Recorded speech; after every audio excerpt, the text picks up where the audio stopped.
오늘 말씀의 제목은 하나님이 우리를 구원하시는 과정입니다. 지난주 시간에도 말씀을 드렸지만 성막 안에는 기둥이 없었습니다. 보통 일반 텐트에는 가운데 기둥을 높이 세우고 그 위에 텐트를 이렇게 덮고 주변을 돌아가면서 이렇게 기둥을 다 세웠는데 하나님의 성막 안에는 그런 기둥이 없다라는 의미를 말씀드렸습니다. 곧 하나님이 백성을 만나는 장소인데 그 성막 안에 기둥이 없다는 것은 장애물이 없다는 거예요. 하나님과 우리 사이를 가로막는 그 어떤 장애물도 없다라는 것을 의미한다라고 말씀을 드렸습니다. 그래서 성막 주변을 삥 둘러가면서 널판지들을 세운다고 그랬는데 그것들이 이제 기둥 역할을 하는 거고, 그리고 그 위에다가 4겹으로 된 지붕을 씌운다 그랬습니다. 자, 빙 둘러가면서 세웠던 널판지들은 이스라엘 백성들을 의미한다라고 했습니다. 오늘날 이제 교회 구성원 우리 성도들을 또 의미한다고 했습니다. 그들이 이제 이동해야 되기 때문에 그런 조립식 건물을 짓는다고 그랬는데, 이동하다가 이제 정박을 하게 되면 널빤지들을 세우고 그 위에 다시 천막을 덮으면 거기서 이제 성막을 만들어 세우는 거죠. 다시 또 이동을 하게 되면 널빤지 하나씩 메고 또 떠나게 되는 것입니다.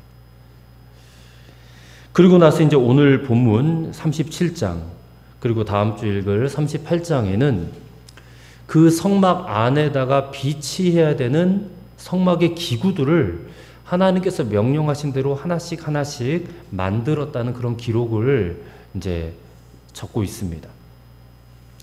그렇다면 이 성막 안에 있는 기구들은 무엇을 말해주는가? 도대체 이거를 왜 만들려고 하시는가? 성막은 하나님 만나는 곳인데 이 성막 안에 있는 기구들은 백성들을 하나님께로 인도하여 주는 주님이 과연 어떤 분이신지를 보여주고 가르치고 교육하는 그런 역할을 하는 것입니다. 자, 성막은 크게 3 부분으로 구분이 될 수가 있습니다. 성막 맨 안쪽에 있는 지성소가 있고, 그리고 그 바깥인 성소가 있습니다. 그러니까 성소와 지성소는 사실 붙어 있는데 그 위를 이제 지붕으로 뒤집어 씌우는 거거든요. 그러니까 지성소가 있고 성소가 있고 이제 바깥으로 나오면 뜰이 있습니다. 뜰. 그래서 총 3부분, 지성소, 성소, 뜰, 이렇게 3부분으로 성막이 구성이 되어져 있는데, 가장 안쪽에 있는 지성소에는 뭐가 들어있냐면 법궤가 들어있습니다. 언약궤라도 불리고 법궤라고도 불리는 그거 하나가 들어가 있어요. 근데 그 안에는 뭐가 들어가 있냐면 하나님께서 모세에게 주신 언약 그 계명을 적은 10계명을 적은 2 돌판이 그 안에 들어가 있습니다. 그리고 나중에는 그 안에다가 아론이 들고 다니던 지팡이인데 그 지팡이가 죽은 나무잖아요. 근데 거기서 싹이 나요. 죽은 나무인데 싹이 나요. 그래서 그거를 집어넣어요. 아론의 싹난 지팡이를 집어넣고 또 나중에는 만나를 담은 항아리도 그 안에다 보관을 합니다. 3가지가 들어가 있어요. 그 3가지를 법궤 안에다 담고 그 위에다가 덮개를 씌워요. 그게 이제 속죄소라고 하는데 오늘 본문에도 잠깐 언급이 됐어요. 순금으로 만든 속죄소를 덮어가지고 씌운 그 상자가 지성소 안에 있다는 것입니다. 그 다음에 성소에는 3가지의 기구가 들어있는데, 하나는 순금을 쳐서 7가지를 뻗어 만든 등잔대가 있습니다. 등잔대. 그리고 또 하나는 조각목으로 만들었고 거기에 순금으로 싼 상이 있습니다. 상. 그걸 떡상이라고 불러요. 그 위에다가 이제 곡식을 곱게 빻아서 만든 떡, 진설병을 12덩이를 거다 올려놓습니다. 그리고 제일 중앙 안쪽에는 기구 중에서 가장 높게 만들어진 향단이 있습니다. 분향하는 향단이 있습니다. 그래서 이렇게 3가지 등잔대가 있고 떡상이 있고 향단이 있다. 그 다음에 이제 성막 바깥으로 나오면 뜰이 있는데 그 뜰에는 2가지 기구가 있습니다. 하나는 제단, 번제단이 있고 또 하나는 물두멍이 있습니다. 손과 발을 씻는. 근데 이 번제단과 물두멍은 다 노수로 만듭니다. 노수로. 자, 이제 성막 안팎에 있는 이 기구들을 다 우리가 간략하게 살펴봤는데, 이 기구들은 하나님께서 이스라엘 백성들을 또 오늘날 우리들을 어떻게 구원하시는가, 그 구원하시는 과정을 잘 보여주는 기구들입니다. 그리고 우리의 구원을 위해서 일하시는 구원자 예수 그리스도가 우리의 구원을 위해서 어떤 역할을 해 주시는지를 또 알려주는 것입니다. 그래서 이것을 성막을 구분하는 세 부분으로 나눠서 오늘 말씀을 나누고 함께 은혜를 받고자 합니다. 자, 첫째로 맨 바깥뜰입니다. 바깥뜰. 이 바깥뜰에는 두 가지 기구가 있다고 그랬는데 하나는 번제단, 하나는 물두멍입니다. 이 번제단에서는 죄사함을 받게 되고 물두멍에서는 정결함을 얻게 된다는 거예요. 정결함을. 자, 우리의 구원은 총 두 개의 기반이 있습니다. 자, 첫째는 예수님께서 십자가에서 돌아가심으로 우리를 위해 죽어주셨다라고 하는 객관적인 사실이 있습니다. 둘째는 그 사실을 나를 위한 죽음이었다라고 진실하게 믿는 나의 믿음입니다. 그러니까 객관적인 사실인 주님의 그 십자가 사건으로 죄인이 구원을 받을 수 있는 길이 활짝 열렸고 그것을 내가 듣고 믿음으로 받아들이는 거예요. 그래서 구원을 받게 되는 것입니다. 그래서 요한복음 3장 16절은 누구든지 그를 믿는 자마다 영생을 얻게 될 것이다 라고 말씀하고 있습니다. 그런데 내가 이 십자가의 사건, 즉 복음을 믿으려면 누군가가 나에게 이 복음을 전해줘야 하지 않겠습니까? 그럼 이 복음을 전해주는 일을 뭐라고 하지요? 전도라고 합니다. 전도. 자, 오늘 성막을 보는데 이 성막의 바깥에 둘러쳐진 널빤지가 있고 그 들어가는 입구의 중앙에는 휘장이 쳐져 있어요. 이 휘장에 여러 가지 아름다운 색실로 수를 놓았습니다. 근데 이 휘장이 뭐를 상징하냐면 바로 복음 전도를 상징해요. 사람들이 바깥에서 이 성막의 휘장을 바라보면 야, 저 아름다운 색실로 꾸며진 저 안에는 과연 무엇이 있을까?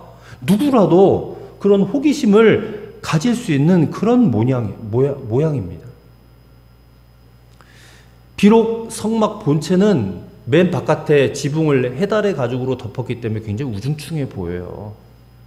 보잘것없이 보인단 말입니다. 근데 바깥들에 쳐져 있는 그 휘장만 보면 이게 너무 휘황찬란해가지고 사람들이 시선을 붙잡는 거예요. 여러분, 이것이 무엇을 의미하냐면 누구든지 하나님을 만나기 위해서 들어오라는 거예요. 누구든지 들어오라. 사람들을 부르는 복음의 손짓을 상징한다 그 말입니다. 사실 우리가 처음 사람들에게 복음을 전할 때는 대놓고 말씀부터 전하진 않아요. 우리나라 초창기에 선교사님들이 들어오셔서 그들이 제일 먼저 뭘 했냐면 병원을 세우고 또 학교를 세웠어요. 병원은 왜 세웁니까? 환자들을 치료하는 거죠.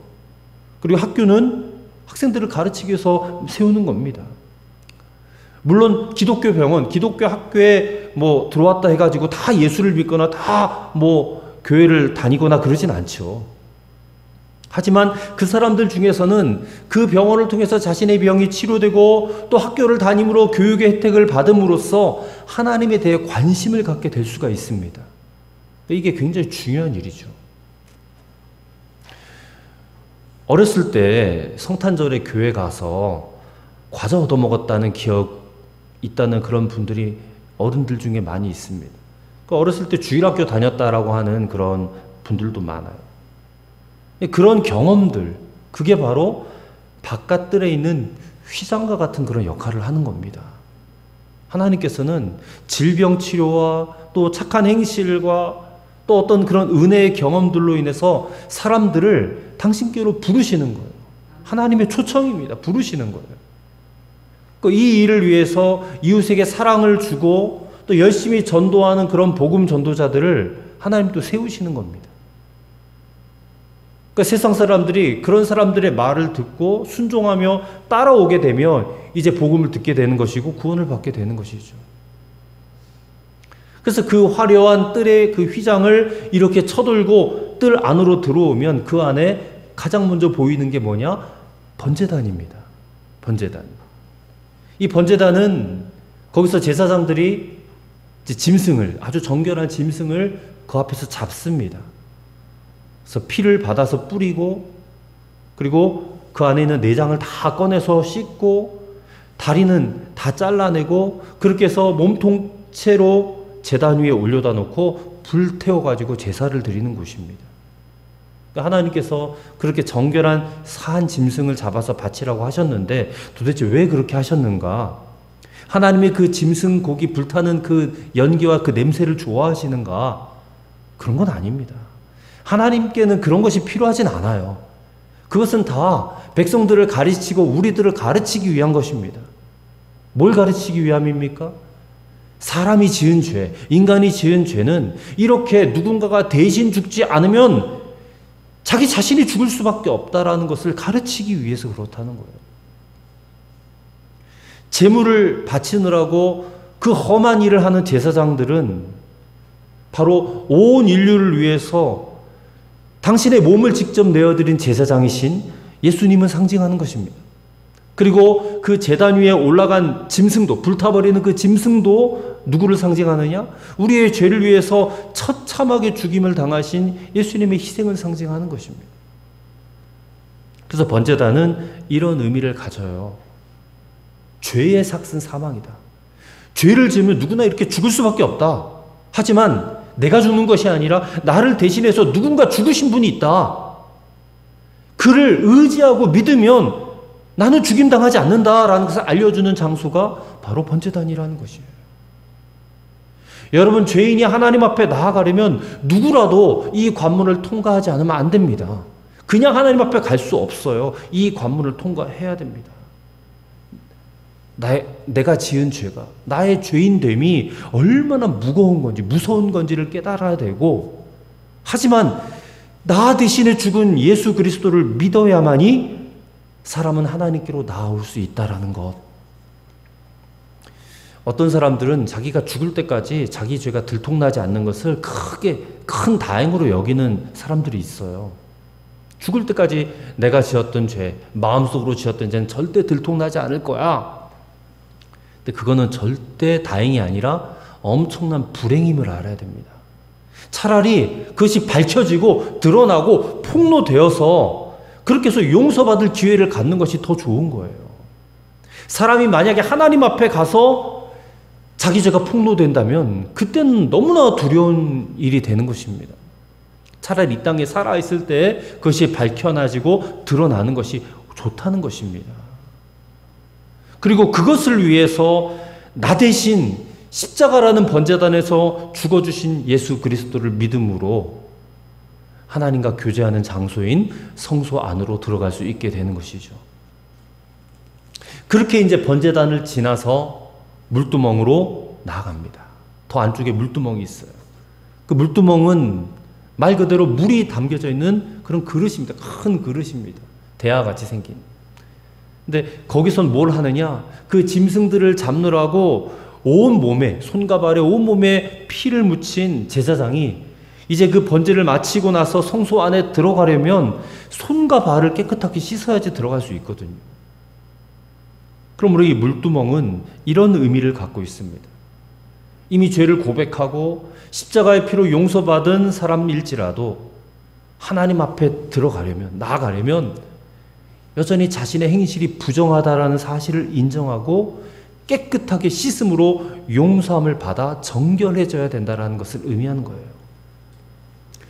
여러분, 우리는 이미 회개하여서 하나님 백성이 됐지만 지금도 날마다 우리의 생활 속에서 죄를 지어요. 그래서 하나님 앞에 나아갈 때마다 이 죄를 그냥 가지고 나가면 안 되고 이 죄를 씻어야 돼요. 정결하게 되는 노력을 해야 된다 그 말입니다. 날마다 나 자신이 구원받아 하나님의 백성이라는 사실은 기억해야 되지만 정결함을 위해서는 애를 쓰는 성도들이 되라 그 말입니다. 그리고 이 물두멍은 유일하게 치수를 정해주지 않은 기구예요. 왜 치수를 정해주지 않았냐면 한없이 용서하시는 하나님의 은혜가 이와 같다라는 것을 보여주는 것입니다. 하나님께서 저와 여러분을 선택하셔서 어느 때에 전도로 우리를 불러주셨어요. 지옥 갈 수밖에 없었던 내 죄의 그 심각성을 깨닫게 하시고 그리고 나 대신 죽은 예수 그리스도를 믿음으로 죄사함을 받게 해주셨습니다. 그리고 회개로 정결함을 얻게 하시는 것입니다. 이 구원의 과정을 이제 바깥 뜰에서 우리가 깨닫게 되는 겁니다. 하지만 그 뜰에서만 머물러 있으면 안 돼요. 이제 성소 안으로 들어가야 돼요. 성소 안에 들어가서 하나님을 만나는 데까지 나가야 될 줄을 믿습니다. 두 번째로 성소에서는 우리의 구원을 위해서 일하시는 예수님을 발견하게 됩니다. 본래 이 성소 안에는 제사장만 들어갈 수 있었어요. 구약시대 일반 백성들은 감히 성소에 들어갈 수 없었습니다. 그리고 성소에 들어간 제사장조차 지성소에는 함부로 또 들어갈 수 없도록 그 안에도 휘장으로 막혀져 있었습니다. 그러나 예수님께서 십자가에서 운명하실 때에 그 성소와 지성소를 가로막고 있던 휘장이 위에서부터 아래로 쫙 찢어졌어요. 그래서 이제 성소와 지성소의 구분이 없어지고 누구라도 직접 하나님 앞에 나아갈 수 있는 길이 열렸습니다. 그래서 신약시대를 살아가는 우리들은 누구나 다 제사장이에요. 베드로전서는 우리를 왕같은 제사장이라고 말하고 있습니다. 우리는 다 제사장으로서 하나님 앞에 나아갈 수 있게 되는데 언제 어떤 경우에도 걸림돌이 없어요. 막힘이 없습니다. 무조건 다 나아갈 수 있어요. 열렸기 때문에. 우리는 언제든지 성소에 들어가서 우리의 구원을 위해 일하시는 예수님을 발견할 수 있고 또 만날 수가 있다는 것입니다. 자, 성소 안에는 세 가지의 기구가 있다고 그랬어요. 먼저는 등잔대가 있습니다. 이 등잔대 순금으로 쳐서 만들었어요. 한 개의 등대에 가지가 7가지가 이렇게 위로 뻗어 있습니다. 그리고 그 위에는 살구꽃 모양의 등잔이 있어요. 거기다 이제 감람류를 붓고 심지를 담가서 불을 밝히는 것입니다. 그래서 등대에 불을 밝히면 마치 이게 살구꽃이 피어있는 것 같이 아름답게 보였을 것입니다. 이 성소 안에는 4겹으로 싼 텐트로 봉해져 있기 때문에 안에 들어가면 캄캄했을 거예요. 그래서 그 안을 밝게 비추는 빛은 오직 이 등잔대에서만 나오는 것입니다. 그럼 이 등잔대가 상징하는 게 있겠죠? 바로 우리 주님입니다. 우리 주님. 이 캄캄한 세상을 밝힐 수 있는 유일한 분은 우리 주님밖에 없다 그 말입니다. 요한복음에서 예수님이 자기 자신에 대해서 이렇게 말씀하셨어요. 나는 세상의 빛이니 내게로 오는 자마다 어두움에 다니지 아니하리라 그랬습니다. 세상 사람들이 다 어둠에 다니고 있는데 예수님께로 나오는 자는 예수님이 세상을 비추는 빛이시기 때문에 더 이상 어둠에 다니지 않게 될 수 있다는 거예요. 예수님만이 어두운 세상을 환하게 밝히는 유일한 빛. 누구든지 예수님께로 나오면 그 진리의 빛 안으로 들어와서 생명의 빛을 누리게 된다. 그것을 계시하는 것이 등잔대예요.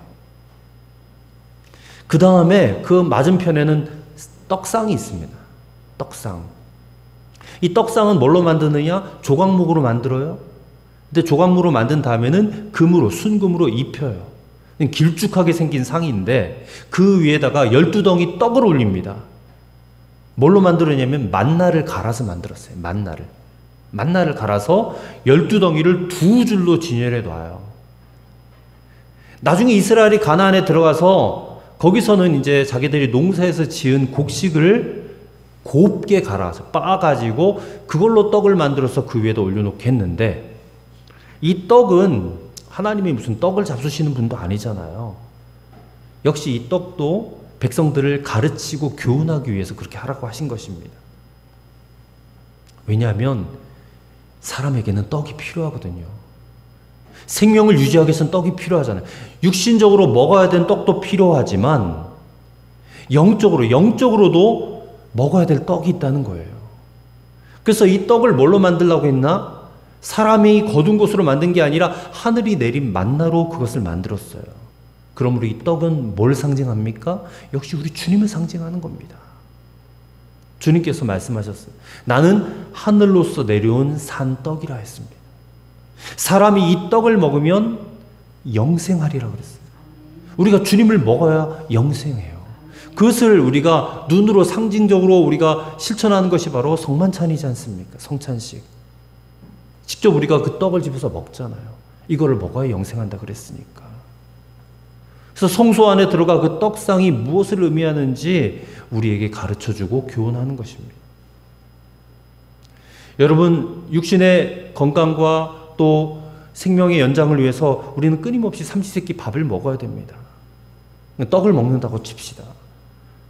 근데 그 떡은 우리 육신의 생명을 연장시켜 주는 것이겠지만 우리의 영적인 생명도 우리가 살아나려면 또 그 생명이 유지가 되려면 끊임없이 하나님의 말씀인 예수 그리스도, 말씀 육신이 되어서 오신 예수 그리스도를 우리는 끊임없이 먹어야 된다는 것입니다. 예수님이 광야에서 마귀에게 시험 받으실 때에 돌로 떡을 만들어서 먹어라 유혹했잖아요. 그때 예수님이 뭐라고 말씀하셨어요? 사람이 떡으로만 사는 것이 아니다. 하나님의 입에서 나오는 모든 말씀으로 살 것이라 했습니다. 예수님께로 나아오면 거기에는 생명을 살리는 풍성한 양식이 있다라는 것입니다.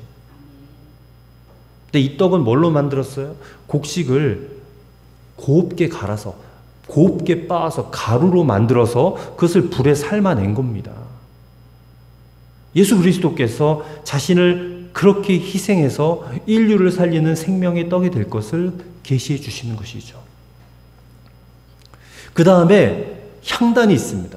향단은 이제 성소의 가장 안쪽 중앙에 또 지성소에 바짝 붙여서 그렇게 세워놨는데 이 제사장들이 날마다 향을 가지고 그 앞에서 불살라 가지고 하나님께 향을 피워 올렸어요. 이 향단, 분향단은 하나님께서 무엇을 기뻐하시는지를 우리에게 계시해 주는 것입니다. 제사장들이 고급 기름을 가지고 향을 이제 만들어내는데 하나님께서는 그런 향을 받으시기 원하는 것이 아니라 성도의 기도를 향으로 받으세요. 그게 요한계시록에 나와 있습니다. 요한계시록 5장 8절에 보면 내 생물과 24장로들이 어린 양 앞에 엎드려 각각 검은고와 향이 가득한 금대접을 가졌으니 이 향은 성도의 기도라 했습니다. 하나님은 물질로 올려드리는 향이 아니라 성도의 기도를 향으로 받으시길 원하신다는 거예요. 하나님의 가장 기쁘시게 해드리는 기도는 누가 할 수 있을까요?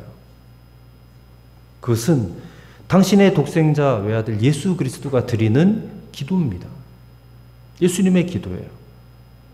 예수님이 로마서 8장 34절에 이렇게 말씀하십니다. 죽으실 뿐 아니라 다시 살아나신 이는 그리스도 예수시니 그는 하나님 우편에 계신 자요 우리를 위하여 친히 간구하시는 자라 했습니다. 예수님께서 이 땅에 살아가는 우리들을 위해서 하나님 앞에 중보하며 기도하는 그 기도를 하나님 가장 기뻐하시는 기도다 그랬어요. 솔직히 오늘 우리가 이렇게 있는 이유도 예수님이 보좌 우편에서 하나님을 향해서 우리를 위해 기도드리는 그 중보기도 때문에 우리가 지금 살아있는 겁니다. 그 기도가 우리를 구원하게 하고 우리가 하나님의 사랑이 유지되게 하는 아주 중요한 요인이 된다. 그것을 믿으시기 바랍니다. 그리고 주님께서는 또한 우리가 예수님의 이름으로 드리는 기도도 향으로 받아주신다는 거예요. 그래서 예수님의 이름으로 드리는 기도가 얼마나 중요해요. 그래서 우리가 주기도문으로 기도하잖아요. 예수님이 가르쳐주신 그 주기도문이 너무나 유명한 기도이고 너무나 좋은 기도예요. 너무나 위대한 기도입니다. 그 주기도문을 허투루 그냥 암송하듯이 외워버리지 마시고 한 절 한 절 한 구절 한 구절을 곱씹으면서 하나님 앞에 기도드리시기 바랍니다. 하나님 가장 기뻐하시는 기도예요. 그리고 예수님이 시험에 들지 않게 기도하라. 또 쉬지 말고 기도하라. 이런 말씀도 주셨잖아요. 왜냐하면 우리가 드리는 그 기도, 예수님의 이름으로 드리는 기도를 향으로 기쁘시게 흠양하시는 그런 분이신 것을 믿습니다. 이렇듯 하나님께서는 성소 안에서 이렇게 죄사함 받고 우리의 구원을 위해서 일하시는 예수님이 누구신지를 발견토록 하시는 겁니다. 그러나 예수님을 그냥 우리가 발견한 것으로만 그쳐서는 안 돼요. 우리는 그 예수님과 함께 해야 됩니다. 마태복음 28장 마지막 절에 세상 끝날까지 내가 너희와 항상 함께 하리라 했습니다. 예수님과 함께 하는 것. 그러니까 이제부터는 예수님과 손잡고 동행하는 것이 반드시 필요하다 그 말입니다. 이것이 우리 믿음 성장을 위해서 너무너무 중요하고 꼭 필요한 과정이 된다는 사실을 우리는 성수에서 발견하게 되는 줄로 믿습니다. 일단 마지막 세 번째로 지성소에 들어가서 우리는 하나님을 경배하고 말씀으로 하나님을 만나야 된다는 것입니다. 자, 뜰에만 머물러 있어도 안 돼요. 성소 안에만 있어도 안 됩니다. 우리는 어디까지 들어가야 돼? 지성소까지 들어가야 돼요. 서두에 말씀드렸듯이 지성소에는 오직 하나의 기구만 있습니다. 그럼 바로 법궤입니다. 법궤. 조각목으로 만들었고 순금으로 싼 상자입니다. 근데 그 안에 뭐가 들어있다 했습니까? 모세가 받아온 십계명 2 돌판이 들어가 있습니다. 하나님이 친히 새겨주신 백성들과 언약한 그 내용이 거기에 적혀 있습니다. 그러니까 이스라엘 백성들에게 이 2 돌판은 너무너무 중요한 거예요. 그 돌판에 새겨진 하나님의 말씀은 하나님께서 그들에게 내려주신 약속이고 조약입니다. 이 말씀에 의해서 이스라엘은 하나님의 백성이 되고 하나님은 그들의 아버지가 된 거죠. 그래서 그 궤를 법궤라고 부르고 또 한편으로는 언약궤라고도 불러요. 언약궤. 그 성막 안에서 가장 귀한 것이 지성소인데 그 지성소 안에 보관된 법궤, 그 언약궤가 제일로 중요하다. 그리고 그 언약궤 안에 들어와 있는 하나님의 말씀이 오늘날 우리의 신앙생활에 너무너무 중요한 것임을 깨달아야 된다는 그 말입니다. 우리는 지성소 안에까지 들어가서 하나님을 경배해야 됩니다. 그리고 언약궤 안에 들어있는 하나님의 그 약속의 말씀을 통하여 하나님을 만나야 된다는 것입니다. 언약궤가 들어있는 그 지성소는 인간이 하나님을 경배하는, 곧 예배하는 장소입니다. 그리고 그 안에 들어있는 말씀은 오늘 우리가 읽는 성경 말씀이고 또 목회자의 입을 통해서 선포되어지는 하나님의 말씀 설교입니다. 이걸 들어야 된다는 겁니다. 우리가 주 예수님을 믿는다면 이렇게 하나님께 나아가서 경배하는 삶을 살아야 돼요. 즉 예배하는 삶을 살아야 된다는 거예요. 그래서 이것이 주일 예배를 비롯한 정기적인 예배의 중요성을 강조하지 않을 수 없는 너무나 중요한 이유가 되는 것입니다. 전 세계적으로 코로나19 바이러스 때문에 막 교회마다 모임을 갖지 못하고 뭐 주일 예배는 드리도록 허용이 되지만 이제 소모임이 막 금지가 되고 식사도 금지가 되고 막 그러고 있잖아요. 뭐 어쩔 수 없이 막 사람들이 교회는 못 나오고 그냥 가정에서 유튜브나 또 온라인 예배를 드리고 있지만 사실 이것이 예배를 약화시키고 또 성도들의 신앙을 떨어뜨리는 요인이 되고 말았어요. 이게 참 안타까운 부분입니다. 적어도 일주일에 한 번은 교회에 나와서 하나님을 만나고 하나님의 입에서 나오는 말씀을 들어야지 성도가 사는데 예배에서 말씀 시간은 우리 기독교에서 가장 핵심 중에 핵심입니다. 근데 요즘에는 성도들의 귀만 솔깃하게 해주는 그런 설교가 인기가 많더라고요. 유튜브나 또 인터넷에 보면 사람들의 감성을 자극하거나 듣고 싶어하는 어떤 그런 제목들, 그런 제목이 달린 설교는 조회수가 많아요. 근데 한편으로는 우려가 됩니다. 왜냐하면 설교는 결코 인간이 듣고 싶어하는 인간의 감성에 치우쳐서 인간의 마음에 만족을 주는 그런 것이 되었으면 절대 안 됩니다. 또 흥미를 끌기 위한 어떤 만담이나 유머나 어떤 세상적인 세속적인 그런 이야기가 강단에서 선포되어져도 안 된다 그 말입니다. 설교는 오직 이 시대에 성도들이 꼭 들어야 될 하나님의 말씀만을 가감없이 선포해야지 옳습니다. 성도들이 교회에 와서 하나님의 말씀으로 하나님을 만나야 되는데 설교자가 하나님의 말씀은 전하지 않고 그냥 세상적인 얘기, 정치적인 얘기, 사회적인 얘기, 어떤 인문학적인 얘기 이런 얘기를 굳이 교회 와서 들을 이유가 없다는 것입니다. 그래서 설교자가 얼마나 중요합니까? 강단에 서서 하나님의 말씀을 가지고 어떻게든 하나님의 뜻을 선포해야 되는데 그냥 자신이 깨달았던 어떤 생각들, 자신이 가지고 있던 어떤 신학적 사상들 자신이 가지고 있던 어떤 세계관이나 어떤 그런 관점을 가지고 그냥 말씀을 곁다리식으로 그렇게 전하는 그런 설교자들이 너무나 많아요. 하나님의 말씀을 가지고 하나님의 뜻만을 선포하는 설교를 들으셔야 됩니다. 성도들은 그 설교를 들어야 삽니다. 왜냐하면 하나님의 뜻과 계획과 섭리가 말씀 속에 있는데 그 설교자의 머릿속에 성도들이 살아갈 수 있는 그런 비결이 있습니까? 그렇지 않다는 것입니다. 하나님의 말씀만이 성도들을 살게 하고 새롭게 하고 변화시키고 하나님 나라에 이르게 하는 유일한 길이 됨을 믿습니다.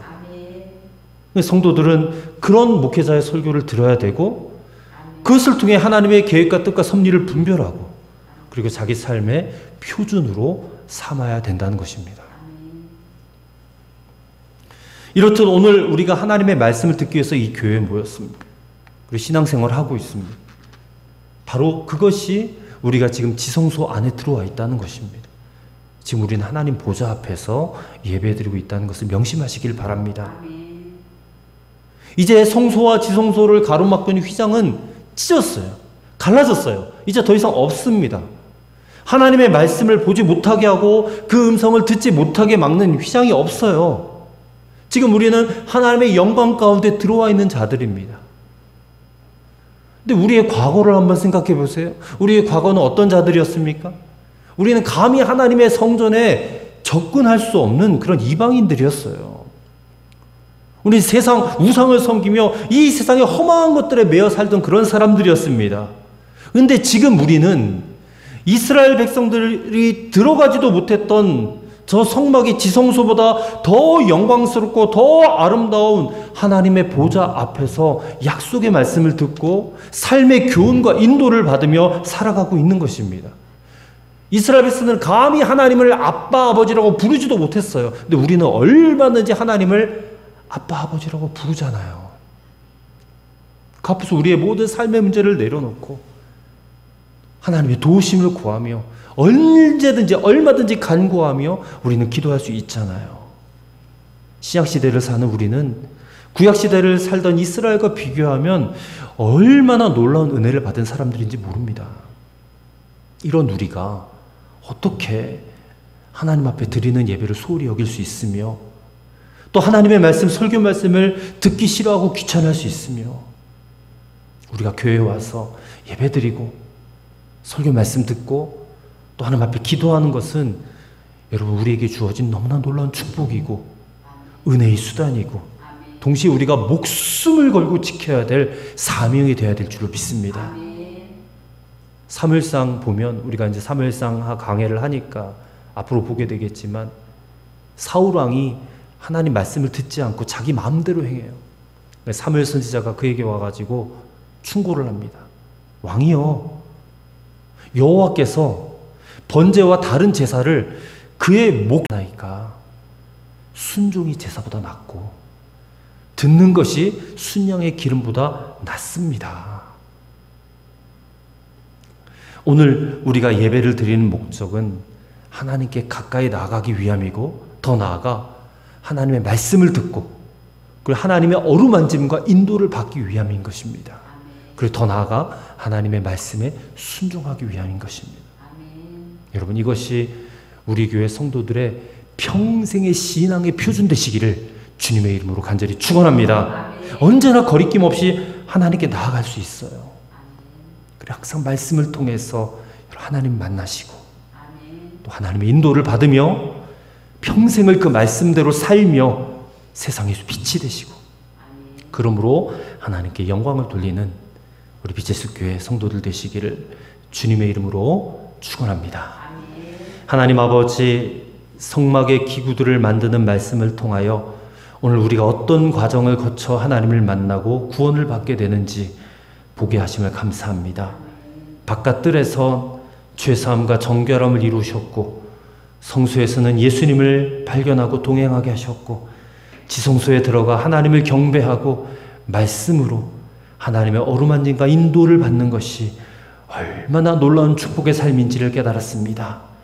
이제 여기 모인 성도들이 교회에 나오는 것을 기뻐하게 하시며 예배 드리는 것이 기쁨이 되게 하시며 무엇보다 하나님의 말씀으로 어루만져 주셔서 결국 하나님께 영광을 돌리며 살아가는 성도들이 될 수 있도록 인도하여 주시옵소서.